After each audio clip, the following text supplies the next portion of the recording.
Dari pantauan di sejumlah pasar tradisional seperti Pasar Tradisional Lakesi, Pasar Labukang, Pasar Lumpue, dan Pasar Malam Senggol, harga minyak goreng curah mulai alami penurunan sekitar 3 hingga 4 ribu rupiah per liternya. Saat ini harga minyak goreng curah di kisaran 15.000 hingga 16.000 rupiah per liter. Padahal sebelumnya mencapai hingga 20.000 rupiah per liter. Para pedagang pun kini menyebut mulai mudah mendapatkan minyak goreng curah setelah stoknya mulai melimpah.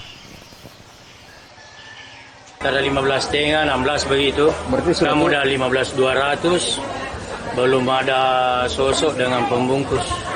Berarti sudah turun pada Iya. Standar ya. Yang kemarin itu berapa, Pak? Kan kemarin pasokannya kurang kan? Iya. Jadi supaya kita dapat pembeli untuk ini pemakai lah. Iya.